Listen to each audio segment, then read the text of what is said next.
Hey, everybody. It's the week of Enterprise Connect, the annual get together with industry players, including a well known industry player. Mitel, Eric, how are you? Doing great, Evan. Great to see you.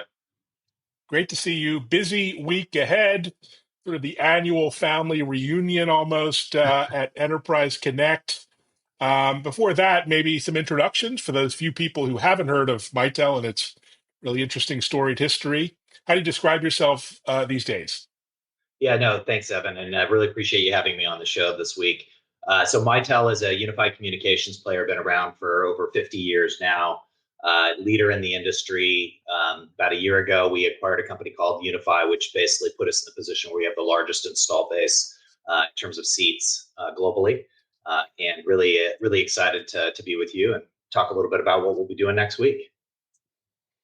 Well, thanks so much. And it's really interesting timing, not just for the industry and the opportunity, but also you've had some big news about restructuring financially. For those non-finance geeks, maybe you can explain what's going on and what it means for the company moving forward. Sure. What we announced this past week is a really positive milestone for the company, and while we've had a very successful and profitable business operationally, we had some debt and a capital structure that we needed to address, just in terms of improving things. And so, in really, given the momentum that we've seen over the last year, that really helped us, relative to human hybrid communications. It really helped us work closely with our lenders to proactively come to an agreement and a prepackaged agreement, and a process which we entered on Monday, that's going to ensure us to be able to basically move forward, recapitalize our financial structure, eliminate a bunch of debt, reduce our annual interest payments pretty dramatically, and that's really going to give us the agility we need to capitalize on the market opportunity that we see before us. We've had a lot of very large, sort of north of $10 million hybrid style deals over the last year. So the business is there. Mitel's very well positioned for it. But one of the things that we needed that flexibility and agility to really capitalize on the opportunity, continue to invest in everyday innovation, continue to invest in sort of modernizing and transforming our go-to-market to take advantage of those opportunities. So very, very positive step. One thing I'll note, for those of sometimes these restructuring processes can be a little spooky for people because it was a prepackaged agreement with our lenders, and the nature by which the process that we sort of initiated through the court system with Chapter 11, it's really enabling us to move swiftly.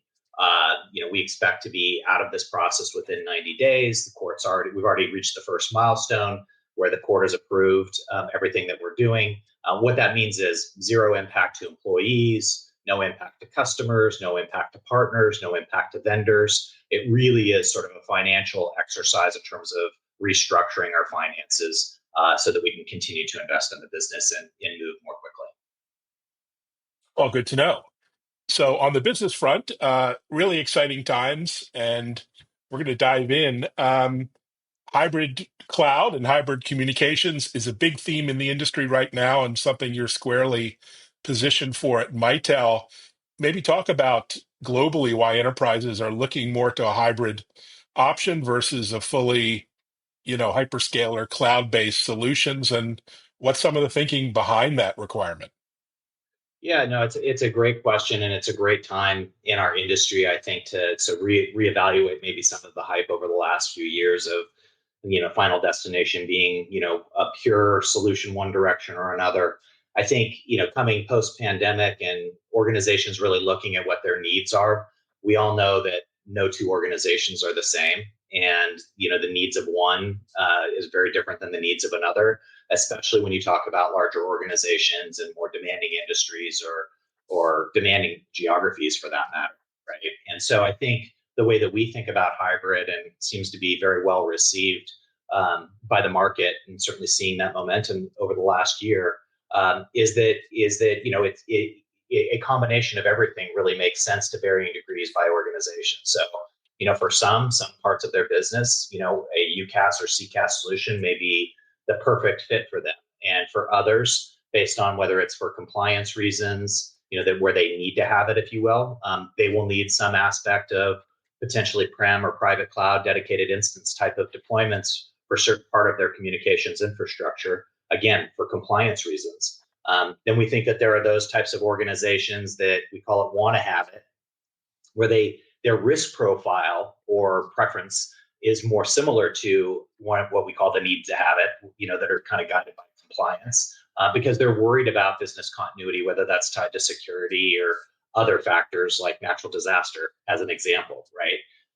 And then, of course, there's the third category, which is I like to call path of least resistance, which are really those customers that are, they want to move to some sort of future state, but they've got a significant investment in current infrastructure. And so they want to be a little more methodical as they move from that current state to either, a full migration path, maybe to UCaaS or CCaaS, or they wanted some blend of, all sorts of different deployment models while maintaining a consistent sort of front end experience for their users and the ability to adopt some of the emerging technologies like AI, right?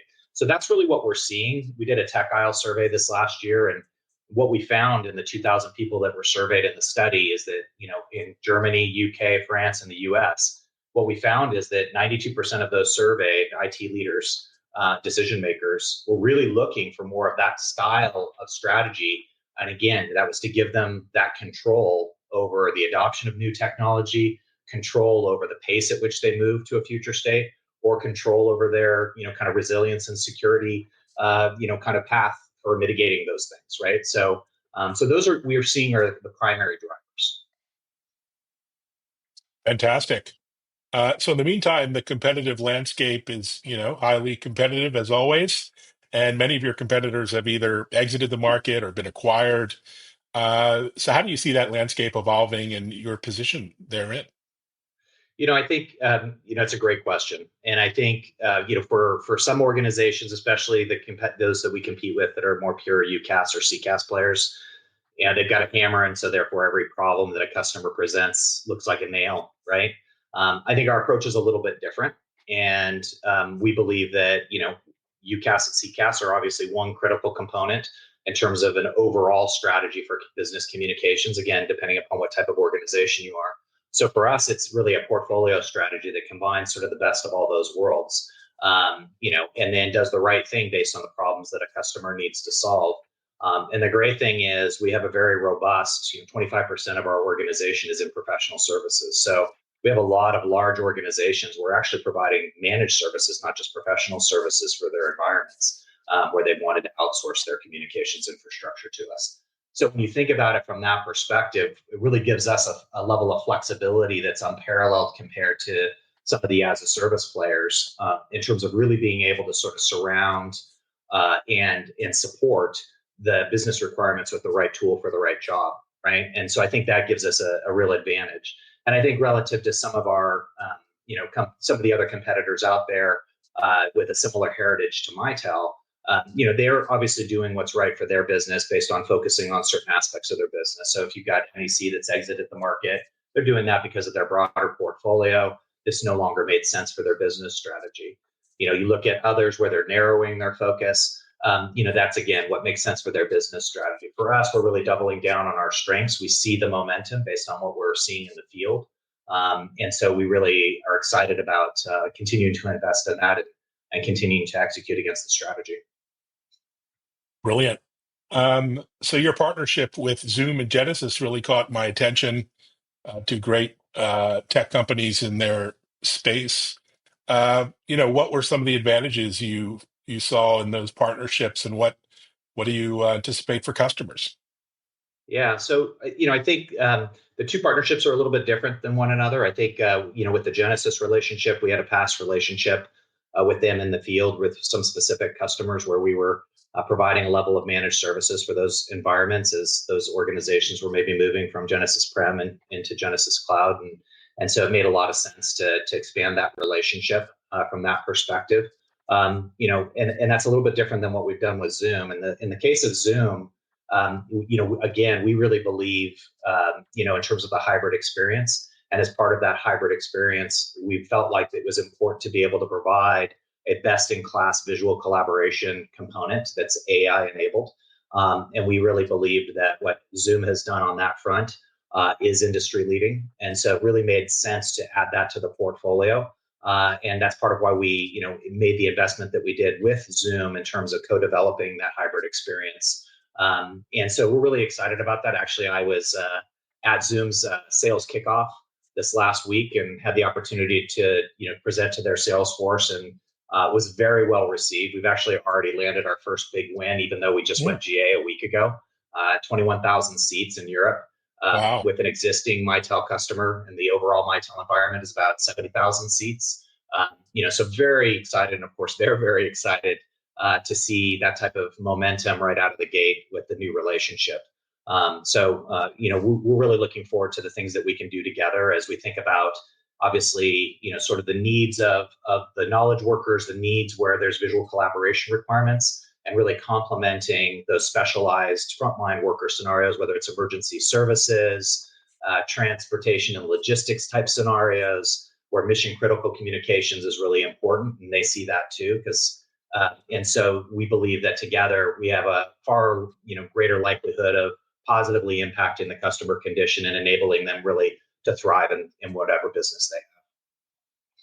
Well, it's good timing. I mean, certainly customer expectations for those kind of seamless experiences are rising, and all kinds of new ways in which businesses are dealing and engaging with their customers.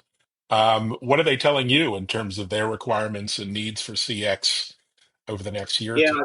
well, for sure. On the contact center side, what we're hearing is a couple things. Number one, again, I probably sound a little bit like a broken record, but right tool for the right job, right? And I think Hmm. for those of us that have worked with larger organizations, you realize that they can be made up of a number of different business units. Each of those business units, in the case of a CX type experience, can vary. And I've seen a lot of organizations where they need more than one type of solution, because this solution's purpose built or a good fit for this line of business, but maybe is overkill for another line of business, and vice versa.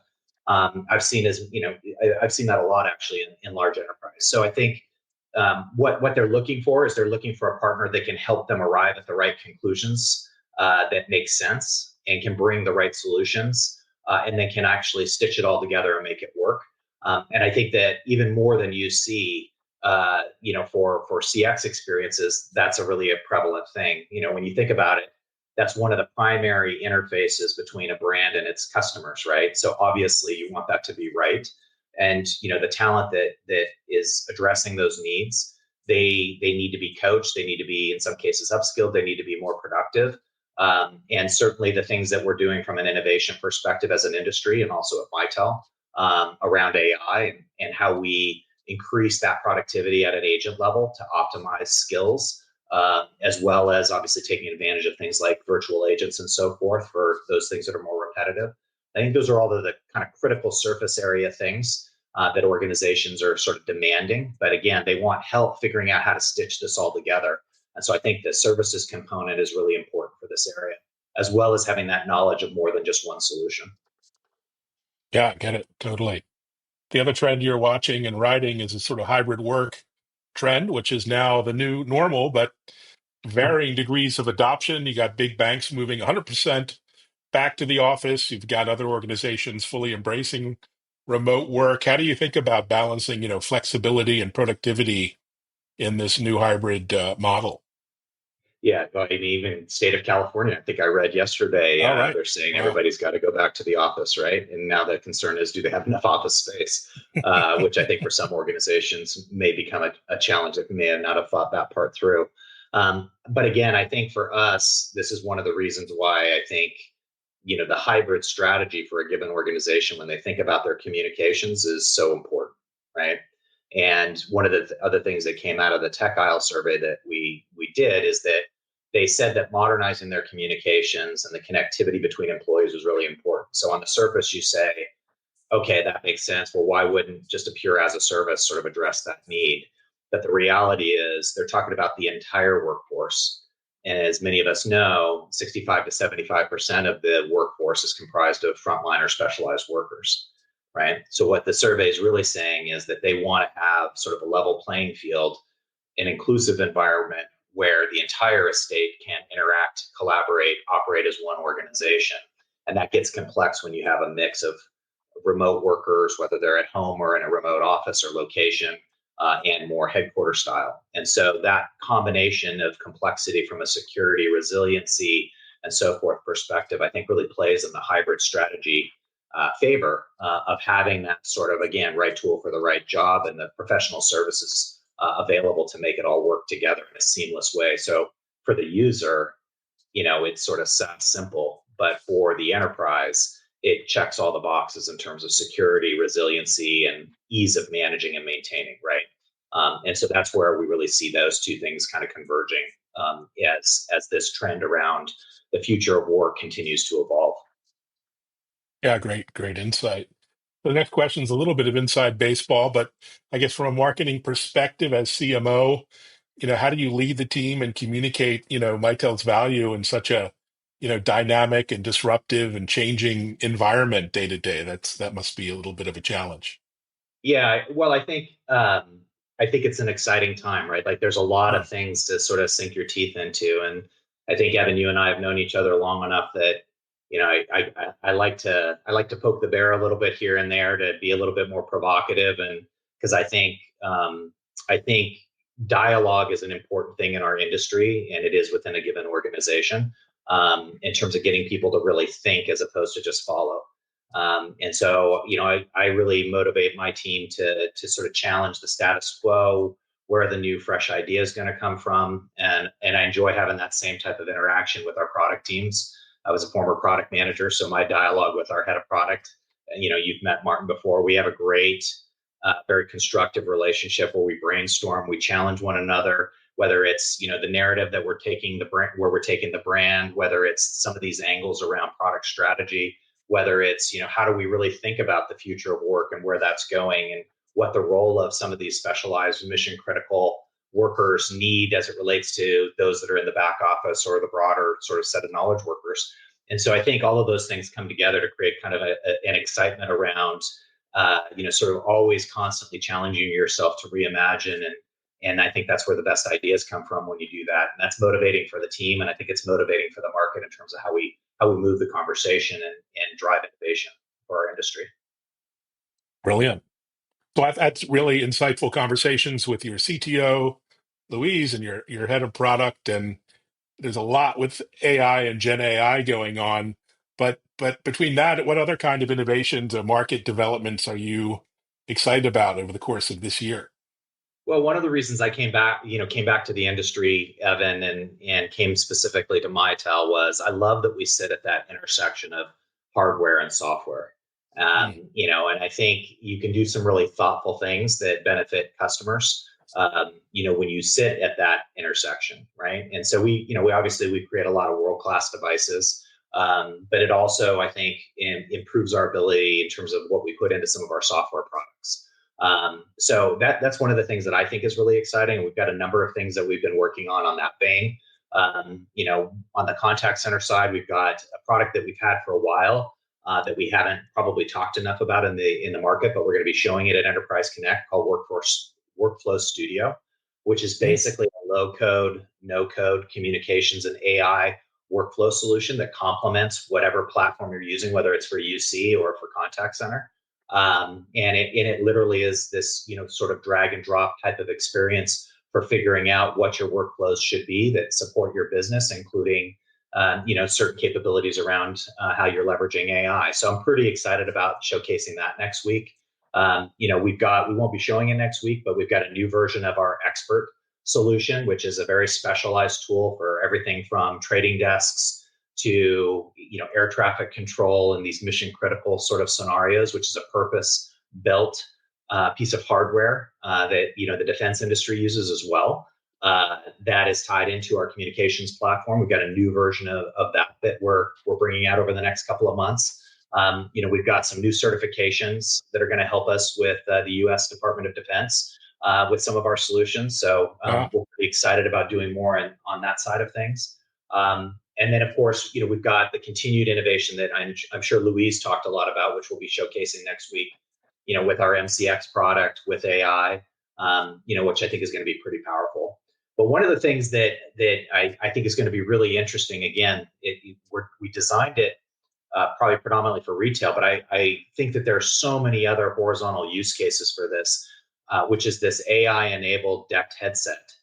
Again, we sit at that intersection of hardware and software. So for retail, it's really powerful when Wi-Fi and mobile isn't that great.